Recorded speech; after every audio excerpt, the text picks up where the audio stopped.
Hi friends, this is Adam Kirtley, chaplain here at Whitman College. I hope this message finds you well this week. This is my seventh week of providing just a brief reflection in hopes of bringing a little community and connection in the face of our isolation.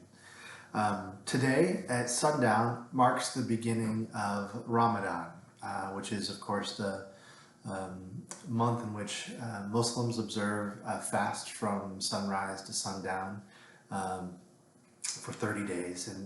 I've been thinking so much about the Muslim community at Whitman and those students and faculty and staff who who will be observing the fast this year, and what a challenge it is. I think it is already, I think, a challenging and enriching religious obligation, but there is a sense in which when we can't come together as community, that must be a deeper sense of isolation. So I'm holding our Muslim communities, Muslim members of our community in my thoughts, and I invite you to do so as well if you're not Muslim and you have acquaintances and friends who are. To lift them up and to be thinking good thoughts for them and with them in these coming weeks. There are, as I have done this work and been involved in sort of interfaith communities for the last several years, I have been enriched and happy to learn more about sort of the significance of Ramadan, and as is the case with a lot of interfaith experiences, the more I learn about other traditions, I think the more I learn about myself and the more I learn about my own tradition. And so I was just thinking a moment ago and jotted down a few, I think, lessons that Ramadan teaches that we all can draw from and learn from. One is perhaps, obviously, the idea of self-restraint. Muslims are fasting from sunrise to sunset every day, and so obviously there's self-restraint when it comes to withholding themselves from food and water. Um, uh, but of course, I think that level of self-discipline, self-restraint is a positive thing in lots of ways, and it occurs to me that there are things that I should be restraining from, things like my frustrations, disparaging thoughts to others with whom I may disagree or hold political or social differences from. Um, I think the ability to be sort of sucked into technology in ways that aren't always productive and useful in my life is something that um, I could use some self-discipline around. And then also I was recently listening to an interview with Krista Tippett, who is a NPR personality and a spiritual leader and theologian, and she referred to what she called the diet of despair when she was talking about the news that we're experiencing right now. And I do think bringing some intention to how we engage news would be useful as well.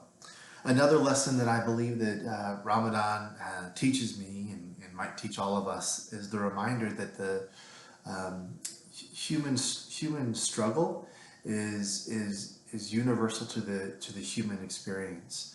There is a certain pain to the human reality that we can't that can't be avoided, and I think Ramadan both teaches all of us to sort of to see that as a reality that's not to be avoided, but that we have within us at times. I think resources that we don't always name or think about that can help us to cope and to get through difficult times. Um, another I think lesson from Ramadan is appreciation for what we have in our lives. The meal at the end of the fast of each day's fast is called an iftar, and that's typically a time of celebration with family and friends. And so I'm reflecting today on the extent to which there are things in my life, like food and water, family and friends, for which I am grateful, but I don't always take the time to to name that and to bring that into my full consciousness. And so I think Ramadan is in to some extent an opportunity to be thankful for what we have and that for what we sometimes don't pay attention to. And finally, a component of this time in the Muslim community is an invitation toward charity. And of course, it's always a good thing to be reminded of being aware of those who are doing without, and to hold them up and to meet their needs in whatever ways that we can. A friend and colleague of mine who is working on her PhD program at Vanderbilt in Nashville. Her name is Rachel Heath, and I share her name because she's written a poem that she's given me an opportunity or an invitation to share, and she just wrote it a few days ago, and she has written it for her Muslim friends, and it's called "On Ramadan in Pandemic." Salam, peace to you. I woke up thinking of you in the middle of the night 3 or 4 days before Ramadan, where mosques will be closed, friends and families won't intermingle, Taraweeh will be sung apart, and perhaps fewer dates will be needed at nightly iftars. Not because fewer will be fasting, but because don't we delight more in the sweeter things when I can see you and you can see me and we can kneel side by side, following the call and then break the fast together. But my friends, don't lose heart. The entire world is a mosque held together by the threads of Ramah, which is to say that the kindness, compassion, and mercy of the divine embraces always, even and perhaps more so in the days and months like now. Like now when we are called to faith, like now when we are called to pray, when we are called to give, when we are called to wait, when we are called to fast from embracing each other. All right, friends, again, I hope you are well. Please don't ever hesitate to reach out to me via email or phone or text if you would welcome an opportunity to be in conversation.